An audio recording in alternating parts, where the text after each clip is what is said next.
Hi everyone, welcome to the webinar on why can't we use Google News for competitive intelligence. This webinar is hosted by Commentelli, which provides competitive and market intelligence solutions to the customers worldwide to help them turn data into insights so they can make better business decisions. It is now time to hand over the control to our presenters, Jesper Martell, who is the CEO of Commentelli, and Toby Cook, who is the head of risk at OPoint. Jesper, will you take over from here? Thank you, Monica. I'm happy to do that. See if I can show today's topics. So the idea today is to talk a little bit about basically media monitoring and different ways of doing that. And these are some questions that we very often get asked at Commentelli. And we've compiled 6 of the most frequent ones, I'd say, that we get asked. What is media monitoring? What's the difference between media monitoring for competitive intelligence purposes and other purposes? 3 steps for effective media monitoring. And then the big question is, of course, why Google News is so popular, but also some of the reasons why that might not be enough from a competitive intelligence perspective. And then we'll go into a couple of alternatives to Google News as well, and conclude with some recommendations and some final thoughts. With me today, I have my co-pilot, Toby Cook. So I think together, jointly, we will be able to hopefully provide some answers, or at least some wise words about these different topics. Or what do you say, Toby? Thank you, Jesper. Jesper, very nice to be here, and thanks for the invitation. So to kick things off, I thought we'd start with the first question here, is what is media monitoring? And I think I'll leave it to you, Toby, to answer this, since that is perhaps OPoint's primary focus. I mean, Intelligence Today has a component of media monitoring in it, where we work together with you guys. But I think you're perhaps best suited to start with defining what we really mean by media monitoring. Thank you. Yes. So in the OPoint world, media monitoring effectively means following news wherever that may break, whether that's in local newspapers or global news outlets, whether it might be on social media or forums, or websites that around the world that publish news stories. So it's just following news that is important to you in the way that is most convenient for you. Who would you say is the main target group that you usually turn to when it comes to media monitoring? As a target customer, would you mean? Yeah. Who are the main users of this? So there are media monitoring companies around the world are our biggest customers. But the biggest growth area that we're seeing at the moment is in compliance and financial service, specifically for know your customer and anti-money laundering purposes. Easily our biggest growth area this year. Mm-hmm. And obviously, I mean, our target customers is mostly within the market and competitive intelligence space. And we often have to be clear on that, because I think the differences when you speak of media monitoring between what I think is perhaps the most common user group is PR and media companies who use media monitoring, and then competitive intelligence. And I think there are some key differences actually in these two groups. When we meet PR companies, they are mostly interested in getting and measuring how many times an article is published, measuring exposure, the press releases that they send out, how have they been received, how many times have they been read in different media outlets, etc. What's the sentiment? Is it positive or negative? Those I think are very common needs in that target group. But if you turn to the right-hand side here, I think from a competitive intelligence perspective, media monitoring means something slightly different, in that our customers are typically interested in actually knowing that something has happened. They want current awareness. They actually want to read the articles as well and understand the context of the news, not just measure how many times it's occurred in a certain magazine. So I think that's an important distinction to make as we go on with this presentation, and that we're talking mainly about media monitoring for competitive intelligence perspectives. And can I just throw in there that on the left with the PR side of things, you kind of know what you're looking for and you know what it is you're trying to find. Whereas with market awareness, you might not necessarily know what it is you're looking for. Yeah. No, that's a good point. And PR companies, they are usually also very focused on their own company. I want to measure everything that is written about Volvo's new brand release, for example. Whilst, as you say, CI, they're looking at trends and potential new opportunities. So it's a bit different focus there. Totally agree.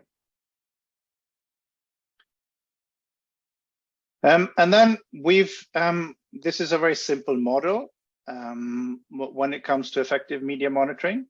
And I think I'd like to stress the word effective here, because media monitoring, although I mean you can get lots of insights and you can find opportunities and risks and things like that, but in my experience it also has the potential of really overloading you with information as well, because there's so much out there. So if you don't follow these 3 steps, I think you might be in for some trouble.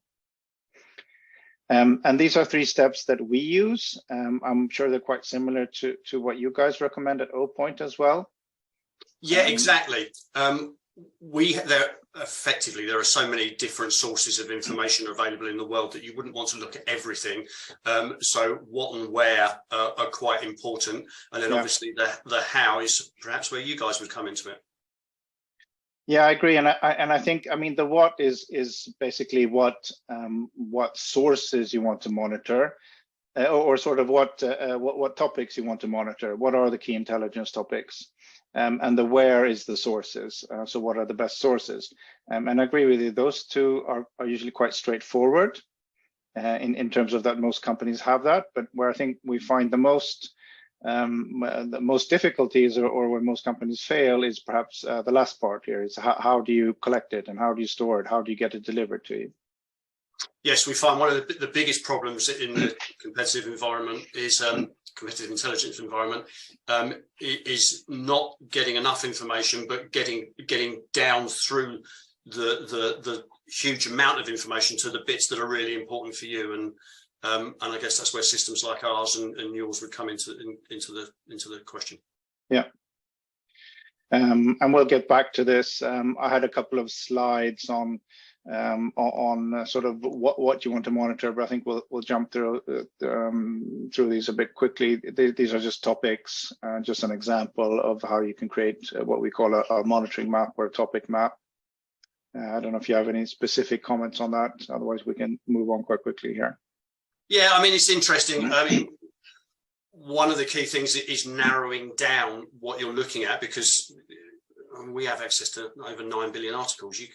No one can take in 9 billion articles. So using some sort of taxonomy and metadata is really important, because just doing a blind simple keyword search is usually not going to be enough to get you down. So this type of thing is exactly the way that I would recommend working.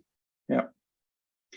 And what about if we go into sources? How do you, I mean, are there lots of different types of sources, or how would you recommend customers to work with this part of the equation?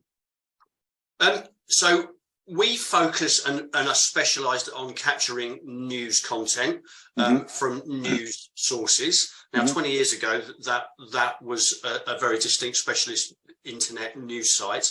But now every media organization, newspaper or whatever, has their own website. And that's how we capture the information. And we work with partners to deliver blogs or social media content. So we have access to the full gamut of the content. But there are other ways of doing it, as I think we're going to talk about later as well with the aggregators.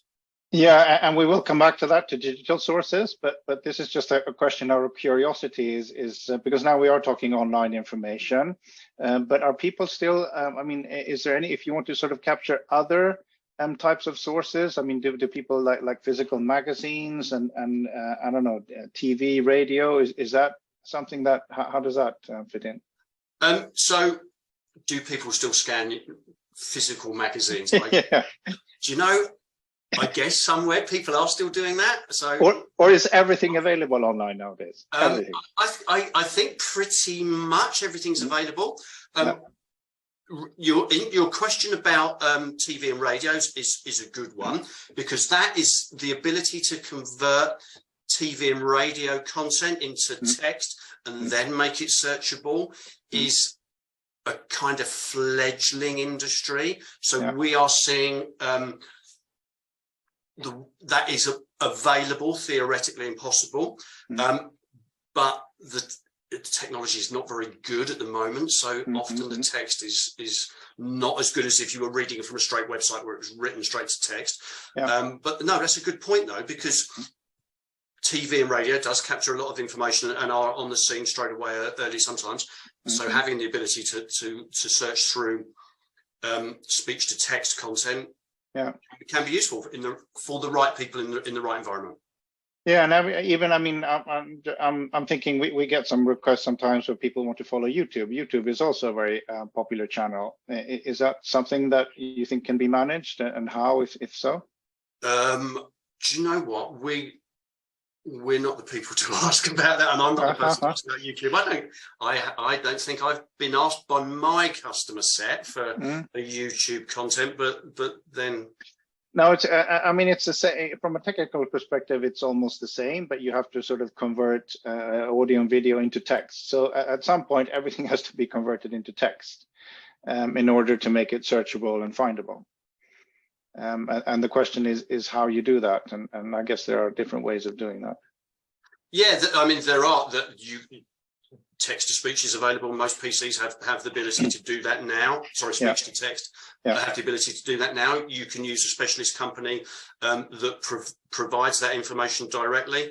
Yeah, if you need to follow that, it can be done. And you certainly just can't search the web for that. No. All right, good. Let's move on. The final piece here that we talked about, the 3 steps to effective media monitoring, is first you have the topics, and then you have the sources, and then the third part is here, how do you collect and store all this information? And obviously we work with different platforms to do this, but I think this is also a challenge for many companies, and it's easy to take sort of the road of least resistance, so to speak, and go with the simplest solution. But from your perspective, Toby, I mean, what do you feel are the main challenges here? So you have to balance the difficulty in the early days of integrating a new system against, I guess, the convenience of just doing a Google search. Versus the benefit you get by going through that initial pain, if you like, to get to a new system. And any changing the way you work is always perceived as difficult.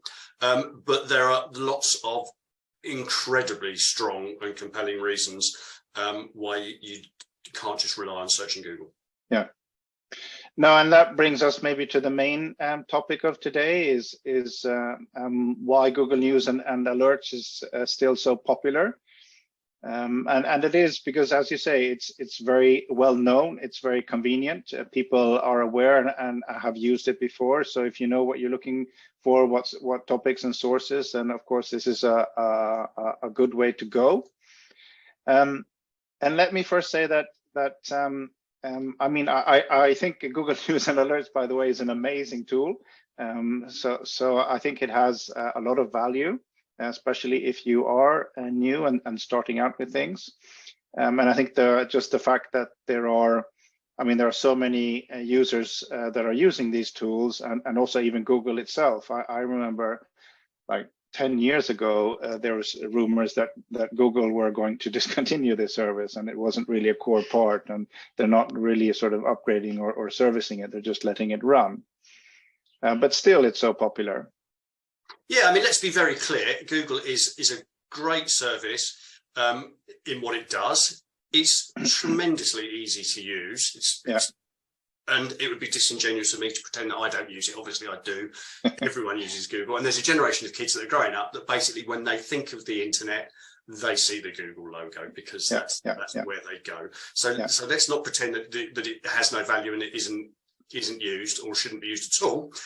It just isn't the answer to everything. No. And I think that's maybe the key point, is that, I mean, it is a great starting point. It's free, especially if you have a small CI budget. Then this is something that can get you started. It is very user friendly. People are aware of it. So I'd say it's a great starting point. And I think the key point is that we're not sort of discouraging anyone from using Google, but it's not maybe the only source that you should use. Look at other things as well, and then complement it. Use Google for some things. Yes, absolutely. I would agree for that. And from a starting point, it's fine. But as the only tool, you shouldn't be relying on it commercially. Yeah. And what are some of the reasons why you feel that maybe Google News is not enough? So there are lots of reasons for that. Firstly, I don't know about you, but I'm always a bit suspicious of the order that when you type a search, any search, whether it's news or just a search in Google, the order they come up. That's not chronological. It's some of these articles are being promoted so that it's being pushed to the front. So you're, to an extent, you're being told what you have to think. You're not doing a content neutral search. So that's really important. Secondly, what is the content set that you're searching across? Does anyone know that? Is that do you know? Is it searching across every site that you would want to search across? Yeah. I don't think. No, I think that's maybe the main reason for me is that you don't know what you have no control of the sources. Sure, and then of course Google gets blocked out of certain areas and certain sites, so you can't get access to certain content sets from certain geographies or certain providers. So there's another issue there. And then if you're looking at historical information, if you need to do some back research in the research that you're doing, how far back are the links live for? So you're going to get issues there with dead links and missing content. So lots of issues. Yeah, and also, I mean, this the first point here, I'm also thinking, because of the sheer volume of information that you're looking through. I mean, if you type in a search and you're looking for a company and you get 39 million hits, how is that going to help you? Because there's just so much. And as you say, I mean, Google is their whole business model is to be a paid search engine, so they are directing you. Maybe not to the most relevant content, but to the most popular content, or to the ones who are paying the most. Yes, let's be very clear. They're directing you to the content that's most lucrative for them, not that's important to you. Yeah.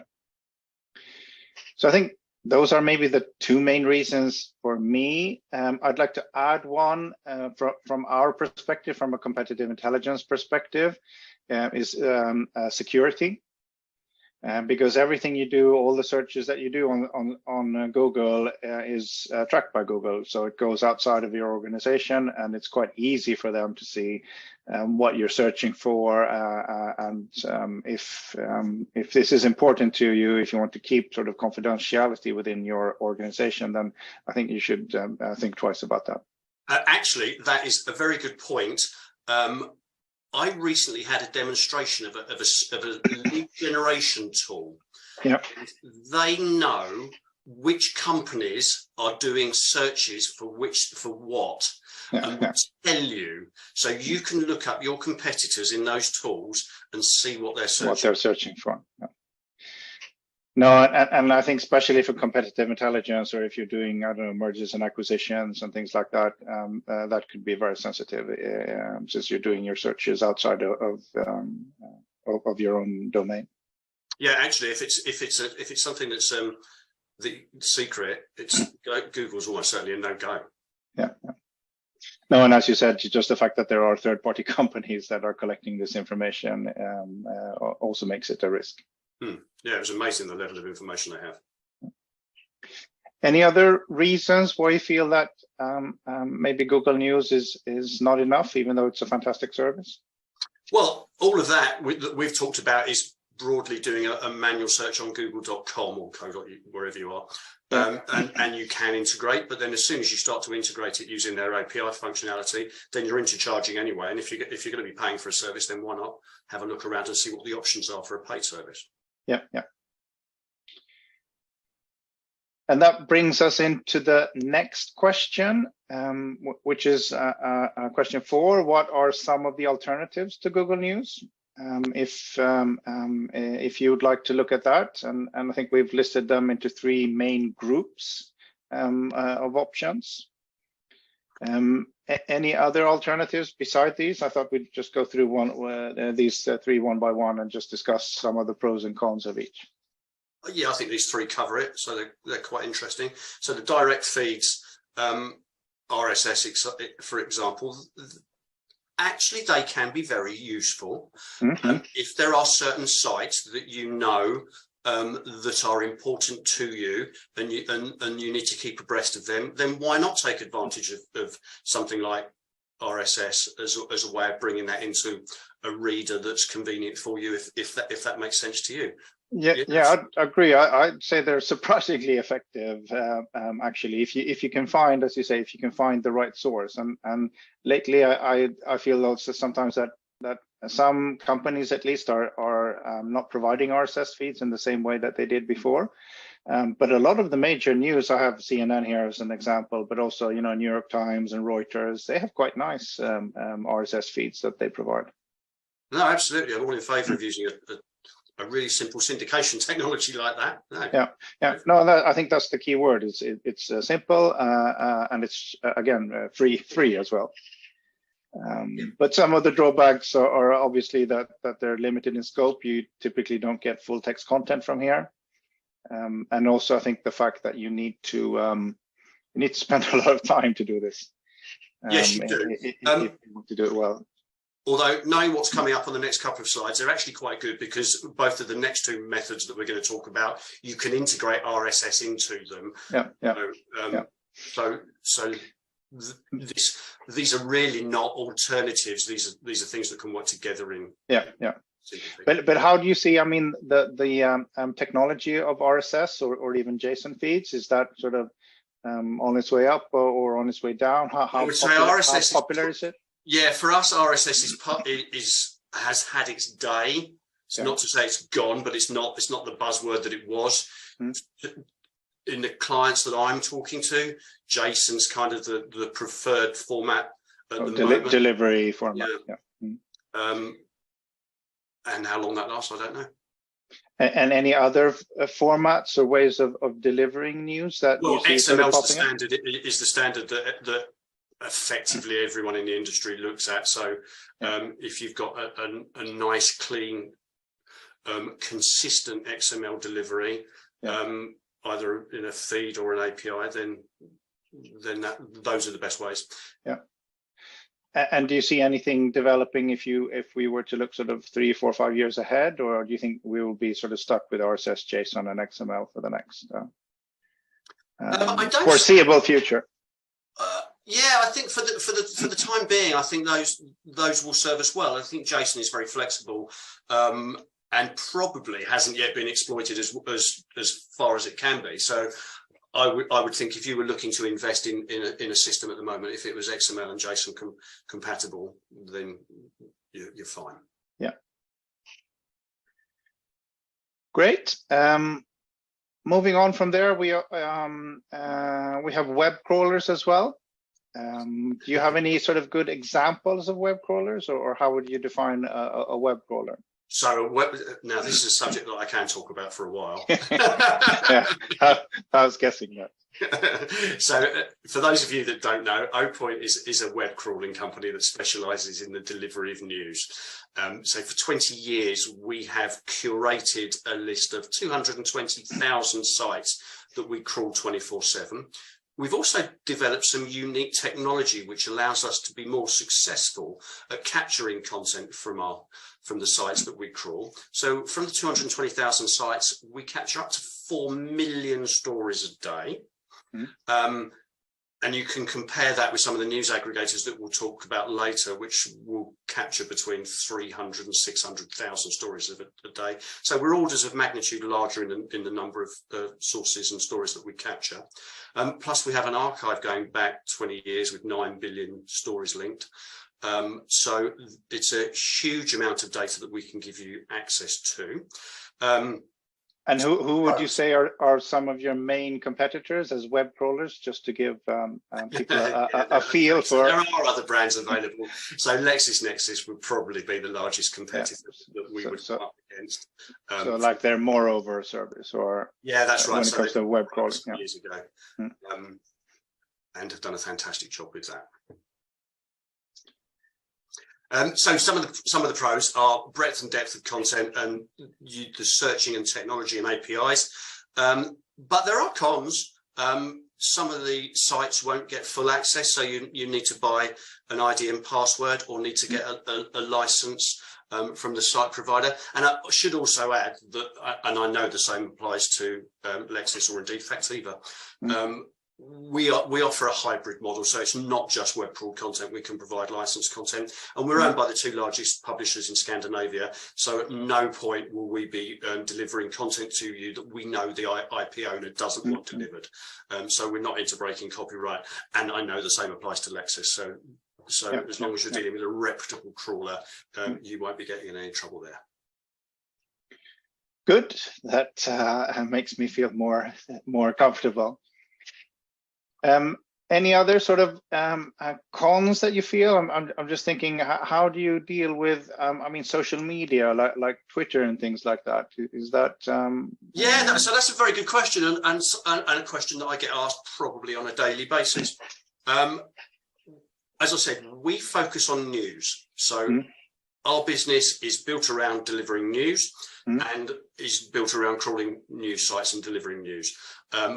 But a lot of news stories do break first on Twitter, presuming that Twitter still exists at the point this. I'm joking, but no, you're not. No, I'm not actually. Who knows? But they do break first on social media. So we have a partner who can help us deliver social media content, and indeed we have another partner who can help us deliver blog content, because generally we don't crawl blogs, we stick to news sites. So we let the blog crawlers do their job, and the social media deliverers do their job. But when it comes to social media, I mean, we said that Google might create information overload for you, but I mean, with Twitter and social media, it's even worse. And if you search for a company on Twitter, you'll get not maybe 1 million, but 100 million hits. How would you sort of filter that flow of information to make it manageable?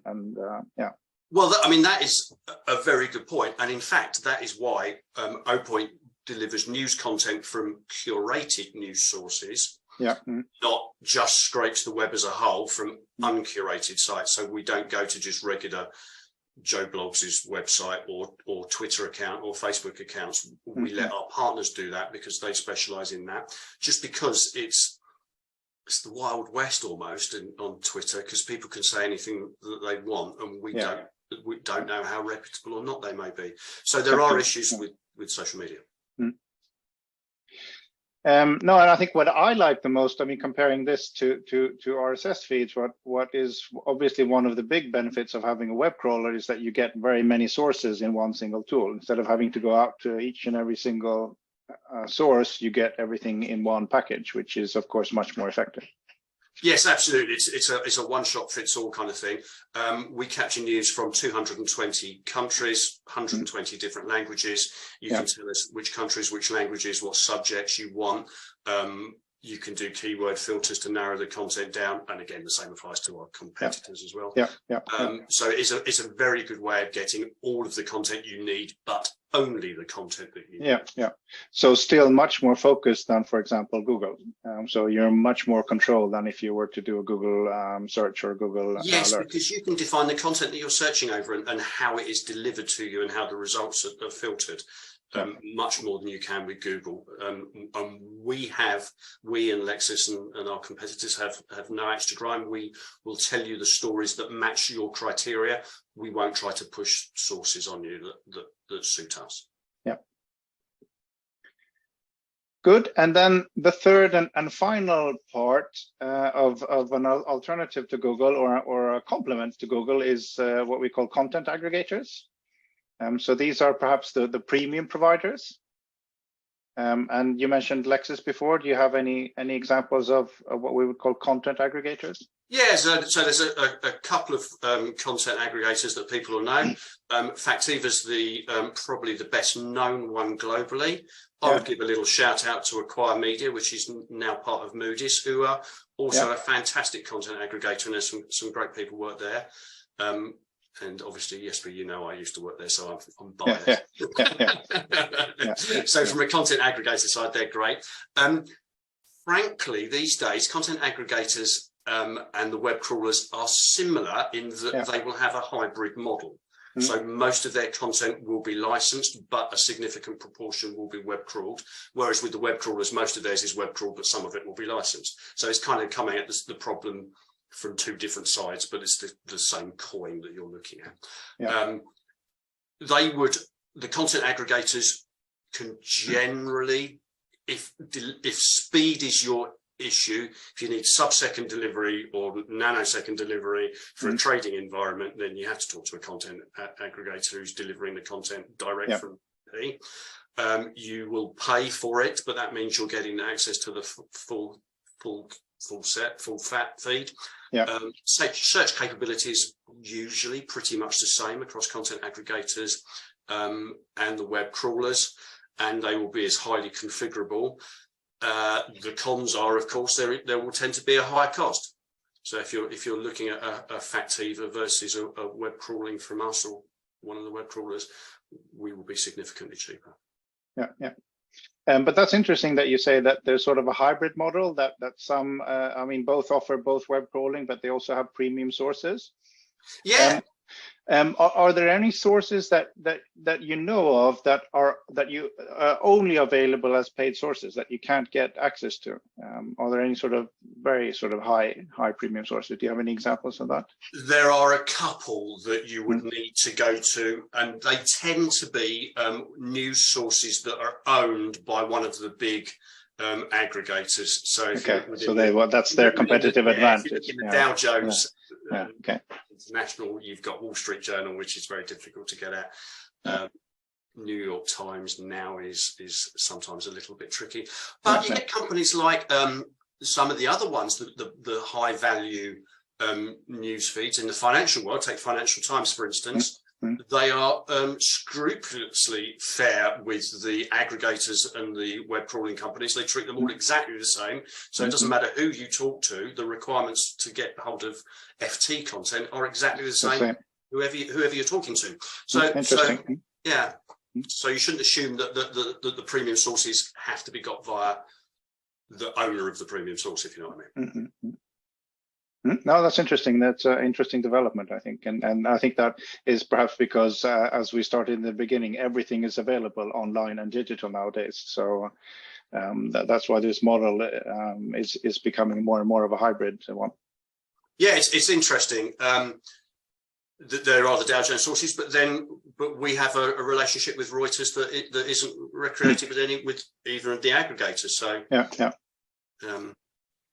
you pays your money, you takes your choice. Which if you want No, and that's obviously one of the cons here as well is the cost. So it's maybe not for the sort of starting companies, but it's something that I think is worthwhile doing if you get into CR in a more advanced way. Yeah, and that's a very good point. And frankly, if you want a one-stop shop, then one of the really big brands like Wall Street Journal or Reuters are great. But if you do use either an aggregator or a web crawl company, you can find 99.9% of the content that they have, plus a million other stories that they don't, without having to pay for that access. I know of a company that did some years ago were looking to supply a very large American bank, and the bank said you have to have Wall Street Journal. If you don't deliver Wall Street Journal, it's no use to us. It's part of their tender. And one of the aggregators did a test of Wall Street Journal content for a whole week to see how much wasn't captured by other sources. And in the week, there was only one story one article which wasn't available, and it was a recipe for chocolate cookies. Yeah, that's funny. Great. Well, let's start. I mean, we've talked about Google now. We've talked about RSS feeds. We've talked about web crawlers and content aggregators. So let's start bringing this together and talking about what we mean by effective media monitoring and what it really boils down to. And I think, I mean, you were touching upon this a bit earlier when you said it's all about balance. And I agree completely with that. This is sort of the art of balancing which topics you have, which sources you want, what are your needs, trying to get that into one unified platform is really a balance of cost, maybe quality, speed, as you said, if you need it on the second. So I think you have to consider all these things when you decide what kind of media monitoring that you want. Yeah, absolutely. And it's increasingly the case that using a technology like yours is vital for an organisation. Effectively, what we used to call in the old days a federated search. Yeah. I don't know if you still use that phrase, or am I showing my age? Maybe I'm showing my age. No, but the principle is completely correct. You're trying to unify, get everything in one single platform, whether it's content aggregators, Google, web crawlers. It's just have everything that you need from in one place. That is the same. Yeah, absolutely, and bringing together what you need in a workflow environment that makes it convenient and valuable for you. Yeah. Because there's no point being told the best story in the world the day after you needed it. No. Or it's come onto your phone and your phone's in your briefcase, but you're sat in front of your PC and it doesn't come up on your PC. So it's the news and the information that you need in the way that you need it at the time that is important to you. And if your system does all of those, you're onto a good thing. Yep. And what about, because I think one of the pros of this is maybe search capabilities as well. I mean, preferably they should be better than what you could get at Google. Do you have any any comparisons or thoughts between if you do a search on Google versus if you do a search in OPoint or Intelligence Today? Yeah, the ability to do a complex Boolean search, now I am showing my age, but the ability to do a complex Boolean search is vital if you're trying to wade through the millions of stories that are out on Google or OPoint or anyone else every day, and then save those and refine those and create alerts or push feeds from those so that you can get told the important story or article or critical piece of information at a time that is valuable to you. So if that means you get an email at 9 o'clock on a Monday morning or as a story breaks, then so be it. But Google isn't really the way to do that. Certainly in the free version of it. Good. I think we're nearing the end. So just a couple of final thoughts and maybe some recommendations as well. I think from our perspective, what we've seen in the last just couple of years is that companies and people who are working with competitive intelligence are becoming much more industry focused.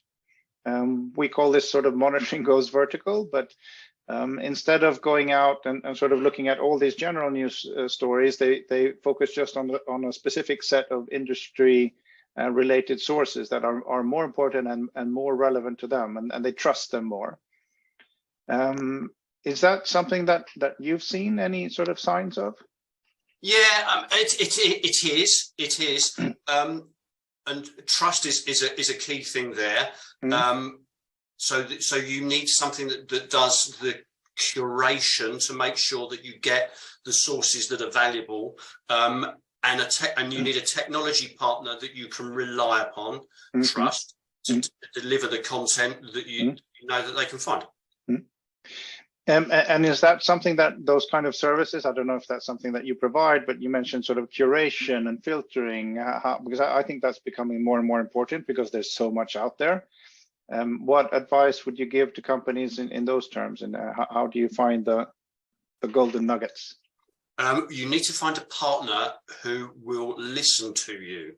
It's a very old maxim, but it applies in many areas. But it applies in many areas. And the person you're talking to should have 2 eyes, 2 ears, and 1 mouth, and they should use it in that proportion. So they should listen to you and learn what you need, so that they can then create a bespoke solution that delivers the content that you need, not the content that you don't need. So you don't need the 4 million stories a day that we can deliver. You might need 10. So you need to talk to us and us to listen to you to deliver the 10. And then you don't need them to be delivered in an XML format that you can't read or understand. You want them to be on a nice platform like Commentelli's platform, in a convenient place for yourself to read them at the time that you want to read them. So it's having the ability to create bespoke solutions at an affordable price that deliver what you need on budget. Well said. But do you think, is this something that can be outsourced, this sort of listening, or do you think this is something that companies and organizations need to do on their own? What would you say in that question? At some level or other, they're going to have to find someone that listens to them, because if they outsource it, people they outsource it to have got to listen to them, otherwise they won't know what they're looking for. Exactly. So at some point or other, you need to find a partner that you trust. That almost has to be a part of your organization, has to be quite tight. Yeah, very much so. And also you need to handle it as a partnership. And I hope that the customers, in inverted commas, that I deal with would view us as partners, in the same way that your customers view you as a partner to deliver the solutions that they need. There's no point us just saying, this is what we've got, take it or leave it. Yeah, but obviously, I mean, the customers are the ones who decide what is important to them and what are the key topics. What would you say is the main added value that you would bring to the table in such a relationship?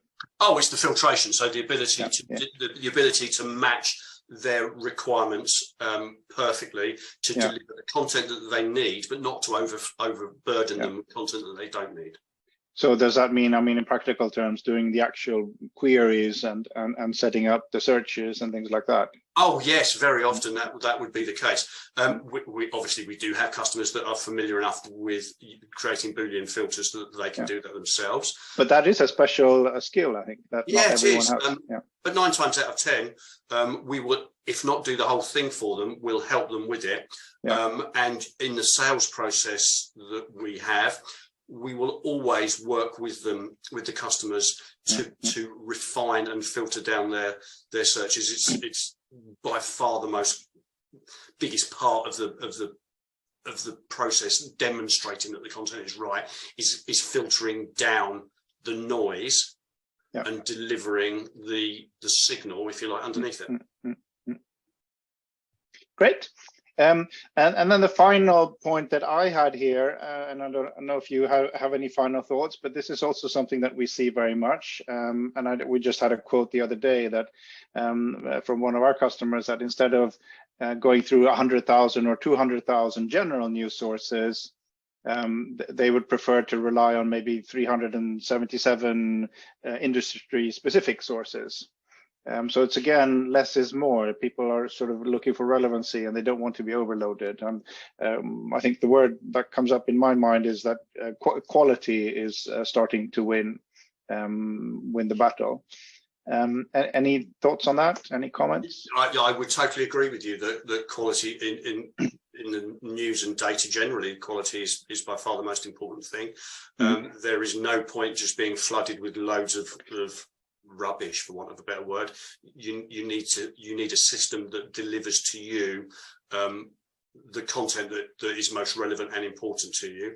And if that is quality sources or quality filters to get to quality sources, then totally agree. But at the same time, some of the web crawlers, they often advertise that we have 100,000, 200,000, we have 1 million sources, we have 10 million sources, and because of that, we are better than the others. Any sort of thoughts on that, or how to handle that, or what do you usually say to these customers? Well, you probably heard when I described our very large number of sources, I put an important word in there, and that was curated. Yeah. We don't just scrape any old website for news content.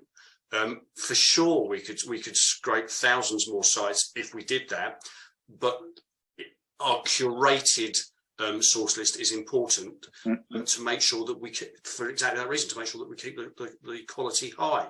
So it's for news sites as a whole, 220,000 is a very big number, but for the website as a whole, it's actually quite a small number.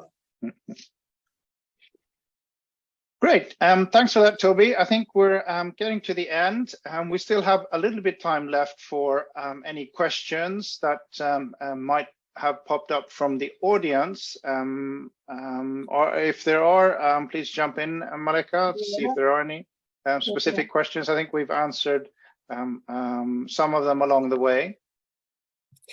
Yes, there's a question that says, do you provide Twitter Fire host access to customers as part of your social media offering? I think Toby already mentioned about it earlier.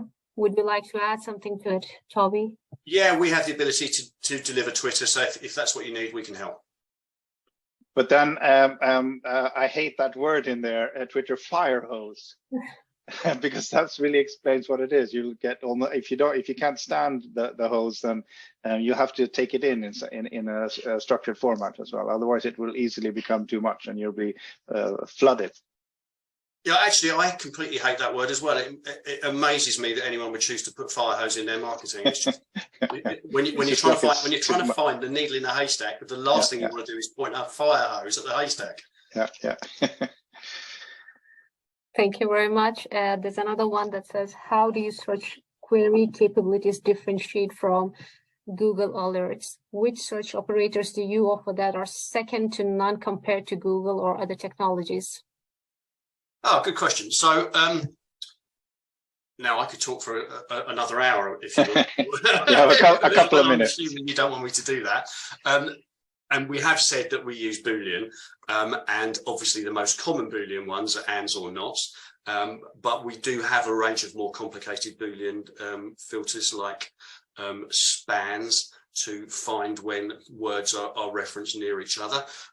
We have a partner that adds metadata to our existing metadata so that you can search you can narrow down by subject, by company, by geography, by activity. So it is much more than just this or this or this and this.